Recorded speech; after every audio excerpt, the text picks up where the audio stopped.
মানুষ কতটা বিচিত্র হতে পারে। সব সময় স্বপ্ন দেখতে থাকে যে কাল আমি এটা করব, কাল আমি ওটা শুরু করব, কাল আমি ওটা সম্পন্ন করব। এই যে কাল শব্দটা, এই কাল অত্যন্ত বিচিত্র এক শব্দ। আমরা সবসময় এটাকে আসতে দেখতে পাই, কিন্তু এটা আসাতে বর্তমানে পরিণত হয়। আবার আজ নতুন কাল দেখতে পাই, তার জন্য অপেক্ষা করি যখন সেটা সামনে আসে বর্তমানে পরিণত হয়। এই কাল সবসময় একটা মিথ্যে সান্ত্বনা দেয় যে সে আসছে, কিন্তু সে কখনোই আসে না। যেটা আপনার হাতে রয়েছে তা হলো আজ, বর্তমান। তাই যা করার আছে, যা সম্পন্ন করতে চান, যা শুরু করতে চান, আজ করুন, বর্তমানে করুন। কারণ আজ আপনি যা করবেন সেটাই আপনার ভবিষ্যৎ নির্ধারিত করবে। ভবিষ্যতের বিষয় ভাবতে থাকলে ভবিষ্যৎ সুন্দর হবে না। আজ কর্ম করতে হবে। তাই আজ বর্তমানে জীবনযাপন করুন, কর্ম করুন, আর আমার সাথে ভালোবেসে বলুন, রাধা রাধা। আম এবং নিম, এই দুই যে যার স্থানে অত্যন্ত বিশেষ, অত্যন্ত শ্রেষ্ঠ। আম আমাদের শক্তি বাড়ায়, আর অন্যদিকে নিম রোগের সাথে লড়াই করার আমাদের ক্ষমতা বাড়ায়। এবার আম অত্যন্ত মিষ্টি হয় আর নিম অত্যন্ত তিক্ত। তাই এই কারণে কি নিমের নিরাশ হওয়া উচিত বা নিজেকে ঘৃণা করা উচিত?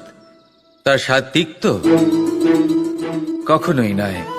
দেখুন, নিম তিক্ত, এতে নিমের কোনো দোষ নেই। দোষ হলো জিহ্বার, যে মিষ্টি পছন্দ করে, তিক্ত পছন্দ করে না।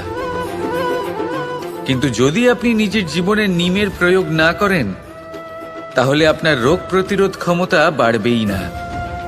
তাই নিম হলো অত্যন্ত গুরুত্বপূর্ণ। এর থেকে আপনি কি শিক্ষা পেলেন? এটাই যে জীবনে কখনো অন্য কারোর মাপকাঠি দ্বারা নিজেকে পরখ করবেন না। আপনার যোগ্যতা, আপনার বিশেষত্ব, আপনার গুণ, অপগুণ, এই সব কিছু আপনি নিজে বুঝে নিন, সেটাই যথেষ্ট। আসুন আর আমার সাথে ভালোবেসে বলুন, রাধা রাধা। সৌন্দর্য।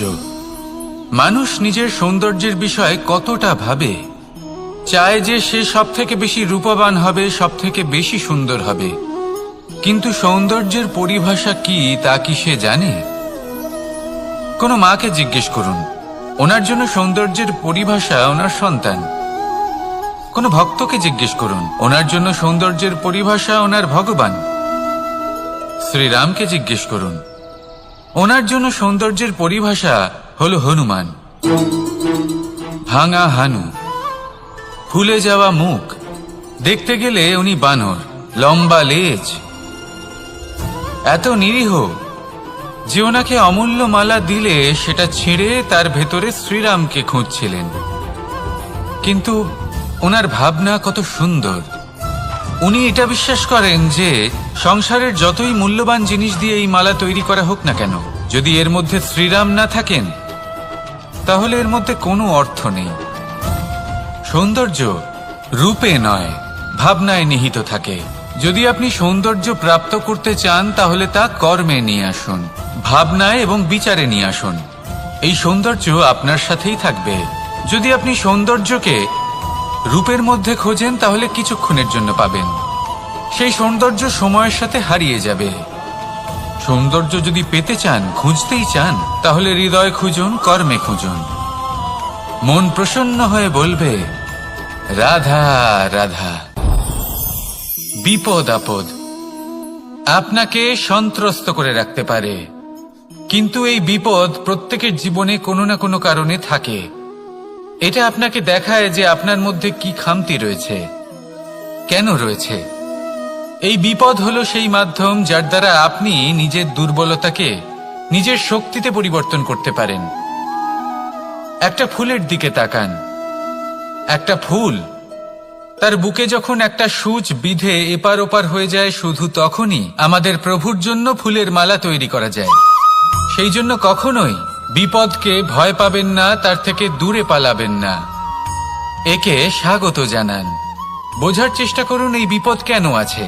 যদি বিপদকে বুঝতে পারেন তবেই জীবনকে বুঝতে পারবেন, যদি জীবনকে বুঝতে পারেন তবে এই বিপদকে সম্পদে পরিণত করতে পারবেন। আসুন আর আমার সাথে ভালোবেসে বলুন, রাধা রাধা।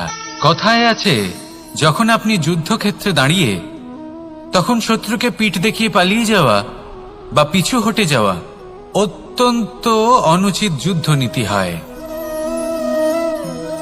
কথায় আছে যে শ্রেষ্ঠ যুদ্ধ নীতি হলো সেটাই যেখানে আপনি অস্ত্র হাতে নিয়ে এগিয়ে যান, সাহসের সাথে যুদ্ধ করে শত্রুকে পরাস্ত করে ফিরে আসেন। আর সেটাই আমি করেছিলাম। তখন মহাভারত রচনা হয়েছিল, কারণ তখন ধর্মরক্ষা করা আবশ্যক ছিল। কিন্তু এমনও একটা সময় ছিল যখন আমি যুদ্ধ থেকে পালিয়েছি, কারণ তখন প্রজাদের সুরক্ষা বেশি গুরুত্বপূর্ণ ছিল। আমার গায়ে যুদ্ধ বিমুখ হবার কলঙ্ক লাগিয়েছিল, কিন্তু ঠিক আছে, আমি সেটাই করেছিলাম যেটা প্রয়োজনীয় ছিল। শ্রীরামও লঙ্কা গিয়ে রাবণকে হত্যা করার পূর্বে 4 মাস ধরে অপেক্ষা করেছিলেন। অপেক্ষায় ছিলেন কবে সেই সেতু সম্পন্ন হবে, তারপরে গিয়ে রাবণকে পরাস্ত করলেন, তাকে বধ করলেন। জীবনে কখনো কখনো থেমে যাওয়া বা পিছু হটে যাওয়া কার্যকর হতে পারে। এটা প্রত্যেক সময়ের উপরে নির্ভর করে। শত্রু যে কেউ হতে পারে, যখন খুশি আক্রমণ করতে পারে। কোনো মানুষ হতে পারে, আবার কোনো দানবও হতে পারে। আমাদের নিজেদের মানসিকতা হতে পারে, কোনো অসুখ হতে পারে, মহামারীও হতে পারে। সেক্ষেত্রে সেটাই করুন যেটা উচিত মনে হয়। দেখুন, প্রত্যেকবার নারায়ণ তো আপনাকে সাহায্য করতে আসবেন না। অনেক সময় মানুষকে নিজেকেই সেই বাধার সম্মুখীন হয়ে তাকে পরাস্ত করতে হয়। আর এমনিতেও কথায় আছে যে প্রত্যেক নরের মধ্যে নারায়ণ আছেন। তাই অন্তরের নারায়ণকে জাগ্রত করুন, আর যা সমস্যা আছে তাকে সমাপ্ত করে ফেলুন, তা সে যতই পিছু হটে করতে হোক না কেন। আসুন আর আমার সাথে ভালোবেসে বলুন, রাধা রাধা। অনেক সময় এমন হয় যখন মানুষ আমাদের সত্যকে অস্বীকার করতে থাকেন আর মানুষের মিথ্যে কথাগুলিকে গ্রহণ করেন, তাও আবার অত্যন্ত সহজে। তখন আমাদের খুব দুঃখ হয়, বড়ই ক্রোধ হয় মানুষের এই মানসিকতা নিয়ে। কিন্তু এটা জানা অত্যন্ত গুরুত্বপূর্ণ যে এমন কেন হয়। কারণটা কি আপনারই কি কোনো দোষ রয়েছে? কখনোই নয়। কারণ হলো এটা যে এই যে সত্য, এই সত্যের মূল্য অত্যন্ত অধিক। এতটাই অধিক যে অনেক সময় অনেক ধনী ব্যক্তিও এর মূল্য মেটাতে পারেন না। সেখানেই যদি মিথ্যের কথা বলি, তাহলে এর মূল্য অত্যন্ত কম। অত্যন্ত সহজে এই মিথ্যে সবার মধ্যে বিক্রি হয়। সত্যি বলতে এটা ভাবা আপনার কর্ম নয় যে লোকে কেন আপনাকে বুঝতেই পারেন না, আপনার সত্য কেন বুঝতে পারেন না। আপনার কর্ম হলো আপনার সত্যের সাথে দাঁড়িয়ে থাকা, সেই সত্যের সাথে চলতে থাকা। কারণ সত্য তার কাছেই আসবে যে সত্যকে খুঁজে নিতে চায়। নয়তো বেশিরভাগ মানুষ মিথ্যেকে নিয়েই প্রসন্ন রয়েছেন। আপনি সত্যের সাথে কর্মের পথে অগ্রসর হতে থাকুন। সত্য বেশি দিন লুকোনো থাকে না। সংসারের সম্মুখে এটা অবশ্যই একদিন আসবে, কিন্তু তখনও সেটা মানুষের ওপর সে বিশ্বাস করবে কি করবে না। আপনি কর্ম করতে থাকুন আর আমার সাথে ভালোবেসে বলুন, রাধা রাধা। ব্যায়াম, এই শব্দ আমরা সকলে শুনেছি, আর এটা সারা জীবন আমাদের সাথেই থাকে কোনো না কোনো রূপে। যখন আমরা জন্মগ্রহণ করি, চলতে শিখি, প্রথমে আমরা হামাগুড়ি দিয়ে চলি, পরে চলতে চেষ্টা করি কিন্তু পড়ে যাই। তখন আমাদের বাড়ির গুরুজনেরা আমাদের আটকান না। ওনারা মনে করেন এইভাবেই আমাদের সন্তান চলতে শিখবে, এইভাবেই তার পা আরো মজবুত হবে, যা অত্যন্ত গুরুত্বপূর্ণ। এইবার জীবনকালে যতই আমরা এগোতে থাকি, এই ব্যায়াম বিভিন্ন রূপে আমাদের সাথেই থাকে। কিন্তু আপনি কি জানেন যে এই ব্যায়ামের তাৎপর্য আসলে কি? আপনি কি জানেন এই ব্যায়ামের মর্ম আসলে কি? যখনই আমরা এই ব্যায়াম করি, আমাদের শরীরের মাংসপেশি ক্ষয় হয়। প্রথমে তা ক্ষয় হয়, তারপর আবার তা নির্মিত হয়। আরো শ্রেষ্ঠ, আরো শক্তিশালী মাংসপেশি আমরা লাভ করি। অর্থাৎ এই ব্যায়াম হলো সৃজনের বিজ্ঞান। এই ব্যায়াম আমাদের জন্য অত্যন্ত আবশ্যক। সেই জন্য জীবনে যখনই কোনো কিছু নষ্ট হয়ে যায়, চলে যায়, তখন হতাশ হয়ে পড়বেন না, তাকে পুনর্নির্মাণ করার চেষ্টা করবেন। আর এই শিক্ষা আমরা লাভ করি পাখিদের থেকে। যখনই বর্ষা হয়, ঝড় আসে, যখন পাখির বাসা ভেঙে চুরমার হয়ে যায়, তারা হার মেনে নেয় না। সে আবার অল্প অল্প করে সব খুঁজে একত্রিত করে আবার নিজের বাসা বানিয়ে তোলে, পুনরায় এক জীবনকে জন্ম দেয়, এক নতুন পরিবারকে জন্ম দেয়। তাই মনে রাখবেন, জীবনে এইভাবেই যদি আপনি নির্মাণ করতে চান, সৃজন করতে চান, তাহলে সেই নির্মাণের জন্য ভাঙনের অভিজ্ঞতা থাকা অত্যন্ত আবশ্যক। ভগ্ন বস্তুকেও সম্মান করা অত্যন্ত আবশ্যক। এই আচরণ মনে নিয়ে আসুন, মন প্রসন্ন হয়ে বলবে রাধা রাধা। কখনো কখনো মনে এই ভাবনা আসতেই পারে যে ঈশ্বর আজ পর্যন্ত এত রূপে অবতীর্ণ হয়েছেন, এতবার এই পৃথিবীতে এসেছেন, তারপরেও এই সংসারে কোথাও না কোথাও এই পাপ বসবাস করে। এটার কারণ কি? এটার কারণ আমরা স্বয়ংই।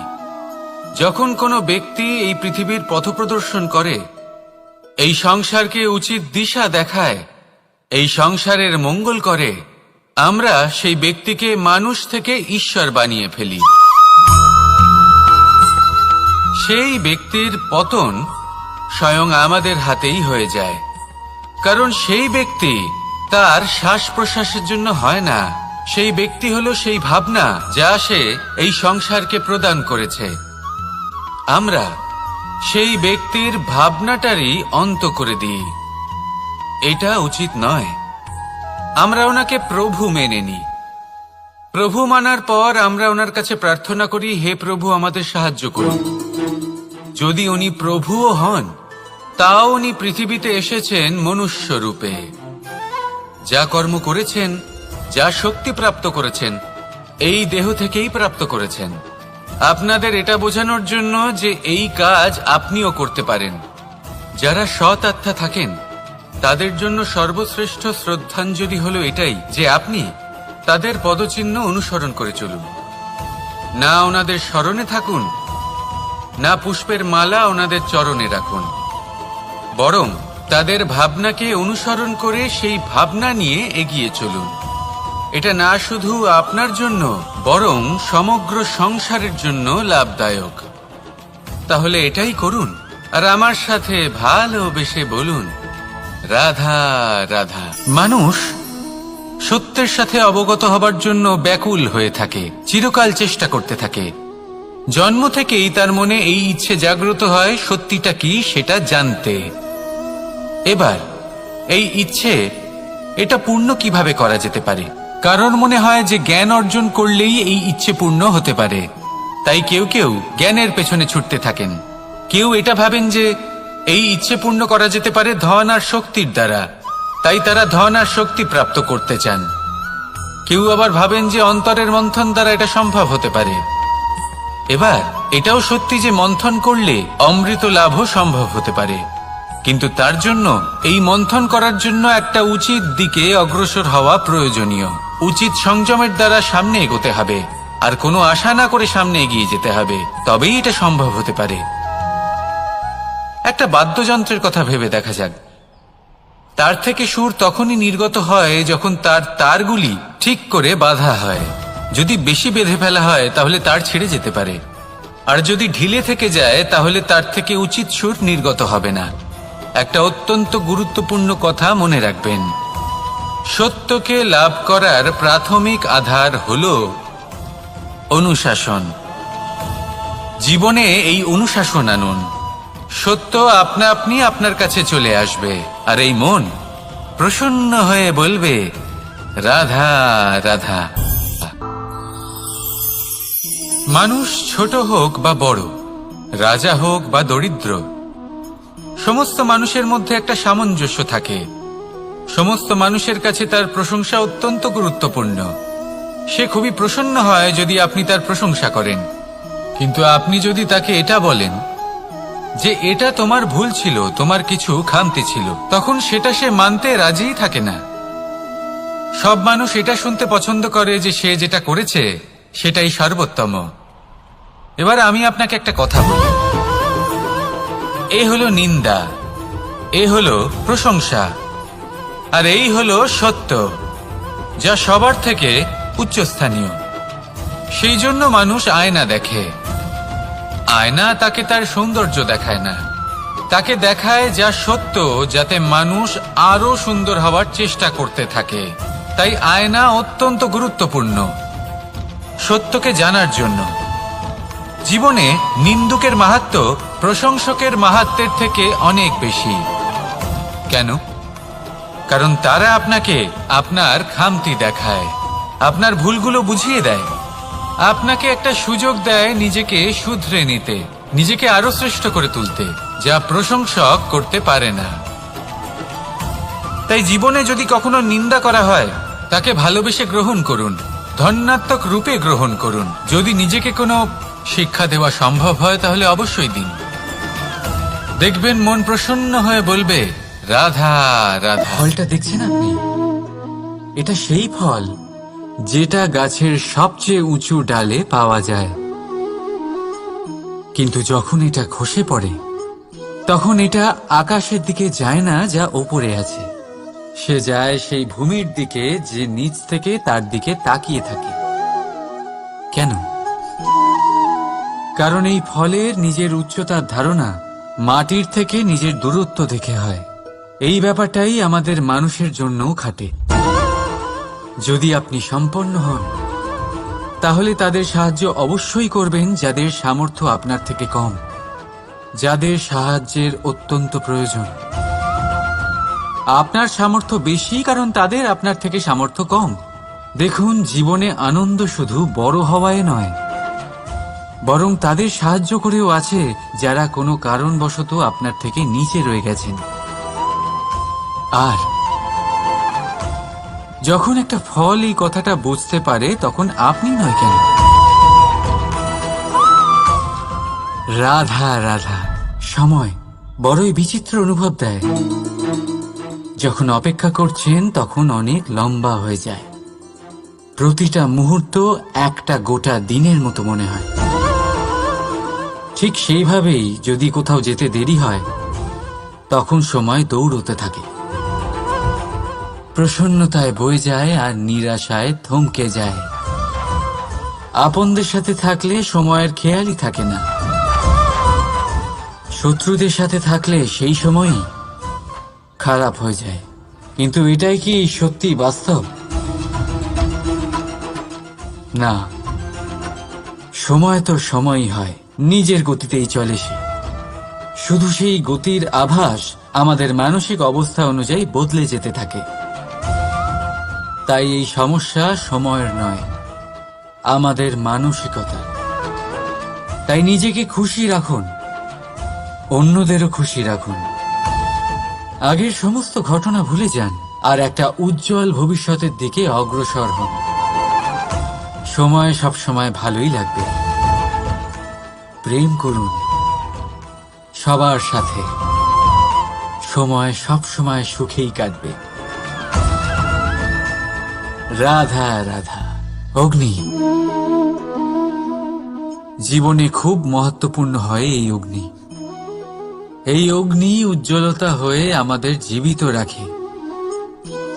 কিন্তু ভাবুন, যদি এই উজ্জ্বলতা ক্রোধের অগ্নি হয়ে দিকভ্রষ্ট হয়, তাহলে কি হবে? একটা ছোট পাতা দিয়ে শুরু করে গোটা বনকে ছারখার করে দিতে পারে। ঠিক সেরকমই মানুষের ক্রোধের আগুনও অন্যদের তো ভস্ম করেই, কিন্তু তার পূর্বে স্বয়ং নিজেকেই ভস্ম করে দেয়। তাহলে কি করা যায়? কি করে নিয়ন্ত্রণ করা যায় তাকে? উত্তর হলো, তাতে জল ঢেলে দিয়ে। জলের মতো বইতে দিনে কি? ঠিক সেইভাবে যেমন সূর্য নিজের অগ্নিকে তেজ বানিয়ে আপনার কাছে পৌঁছে দেয়। এটাই পার্থক্য। সূর্যের অগ্নি আর ক্রোধের অগ্নির মধ্যে। সূর্যের অগ্নি বিচ্ছুরিত হয়ে প্রতিফলিত হয়ে আসে, আর সেই জন্যই তাকে তেজ বলা হয়। অন্যদিকে আমাদের ক্রোধের আগুনের কোনো সীমাই থাকে না। তাহলে নিজের অন্তরের শক্তিকে ক্রোধের আগুন বানিয়ে জ্বালাতে চান, নাকি উজ্জ্বলতা বানিয়ে বিস্তারিত করতে চান? সিদ্ধান্ত আপনার। রাধা রাধা। এই সংসার অনেকটাই বড়, আর আমরা তার কাছে অত্যন্ত নগণ্য। এই সংসারে এমন অনেক মানুষ পাওয়া যায় যারা বোঝান যে এই সংসারটা কতটা বড়, কতটা অদ্ভুত, কতটা সুন্দর। আর এই সংসার রচনা করে পরমেশ্বর কত মহান এক কাজ করেছেন। কিন্তু আপনি এই জীবনে মাত্র কয়েকজন মানুষকেই পাবেন যারা আপনাকে এটা বলবেন যে এই সংসারে আপনি কতটা গুরুত্বপূর্ণ, আপনি কতটা অদ্ভুত। যদি আপনি তাদের সাথে থাকেন তাহলে তারা নতুন কিছু সৃষ্টি করতে পারেন, এই সংসারকে আরো কতটা পবিত্র করতে পারেন।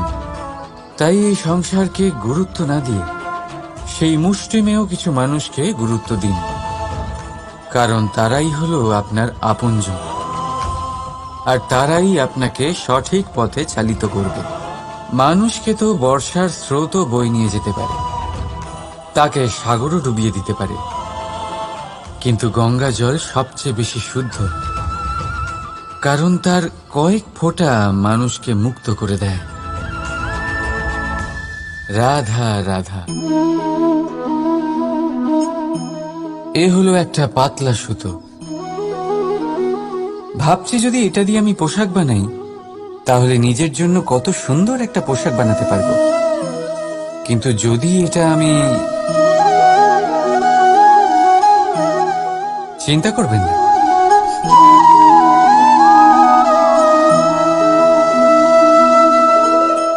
দেখুন এই সুতো জোড়া লেগে গেল। শুধু পার্থক্য হচ্ছে এটাই যে আগের মতো এটা আর সরল নেই, আর এটার দৈর্ঘ্য আগের থেকে কিছুটা কমে গেছে। এই সংসারে প্রেমের সাথেও ঠিক এটাই হতে পারে। প্রেমের এই সুতো যা দুই মানুষকে একসাথে বেঁধে রাখে, অহংকার আর স্বার্থের আঘাত সে সহ্য করতে পারে না, ছিঁড়ে যায়। চেষ্টা করলে আবার এই সম্পর্ক হয়তো জোড়া লাগতে পারে, কিন্তু তা আগের মতো কখনোই থাকে না, কারণ মনে গিট পড়ে যায়। সেই জন্য প্রেমকে স্নেহের সাথে সামলে রাখুন, অহংকার আর স্বার্থের থেকে দূরে থাকুন। রাধা রাধা। আগুন কি করে? জ্বালায়। সেটা কাঠই হোক, কয়লা হোক, বস্ত্র হোক, যাই আপনি আগুনে দেবেন তা ভস্ম হয়ে যাবে।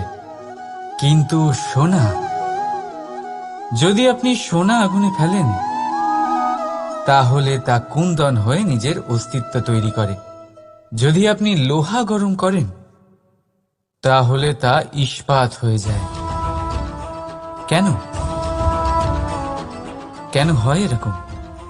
কারণ তাদের অন্তরের আগুন জ্বালানোর আগুনের থেকে অনেক বেশি তীব্র হয়। এই আগুন হলো পবিত্রতার, এই আগুন হলো নিশ্চয়তার। যদি আপনার লক্ষ্য স্থির থাকে, আপনার ইচ্ছে দৃঢ় হয়, তাহলে কুন্দন হয়ে বেরোবেন, ইস্পাত হয়ে বাঁচবেন, অন্তর থেকে শক্তি পাবেন, আর কেউ আপনার সাথে কোনো অনিষ্ট করতে পারবে না। রাধা রাধা। মানুষের জীবন কি? আপনি বলতে পারেন জন্ম আর মৃত্যুর মধ্যেকার সময়। আর মৃত্যু কখন হয়? যখন মানুষ শ্বাস নেওয়া বন্ধ করে দেয়, হাত পা নাড়ানো বন্ধ করে দেয়, ভাবা ছেড়ে দেয়। এমনটা নয়। মানুষের অন্তর, তার মৃত্যু তখনই হয় যখন তার অন্তরের করুণা শেষ হয়ে যায়। করুণা সেই ভাব যা মানুষকে মানুষ করে তোলে, যা এক মানুষকে আর এক মানুষের কষ্টে তার প্রয়োজনীয়তা অনুভব করায়, আর সেটাই তাকে শক্তি দেয় অন্য কাউকে সহায়তা করার জন্য, তাকে পাত্র করে এই সৃষ্টির নিয়ন্তা হবার জন্য। দেখুন, এই সংসারে মৃত্যু কেবলমাত্র একবারই হয়, তাই তার আগে কেন মরব? এই করুণাকে কেন মারব? নিজের মনুষ্যত্ব বজায় রাখুন, মৃত্যুর পরেও আপনি জীবিত থাকবেন। রাধা রাধা। এটা হলো সূচ, আর এটা হলো তলোয়ার।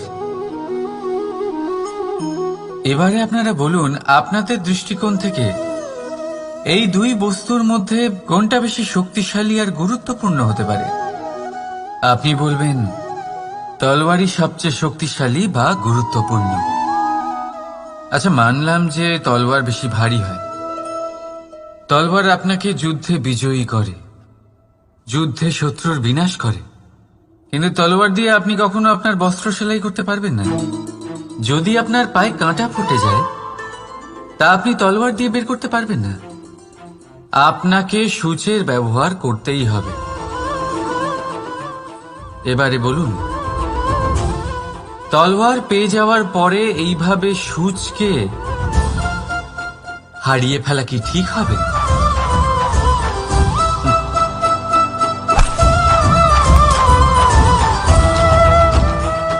ঠিক সেইভাবেই জীবনে সম্পন্ন বন্ধু পাওয়ার পরেও আপনার সেই বন্ধুদের হারাবেন না যারা কম সম্পন্ন, দরিদ্র। কারণ তারা আপনার সাথে তখন ছিলেন যখন আপনি কিছুই ছিলেন না, আর জীবনে দরকার পড়লে তারাই আপনার কাজে আসবে, সম্পন্ন বন্ধু নয়। তাই যাকে ভালোবেসেছেন তার সাথে বন্ধুত্ব পালন করুন, চিত্ত আনন্দে জেগে উঠবে। রাধা রাধা। মানুষ, কোন ব্যক্তির নির্মাণ হয় কিভাবে?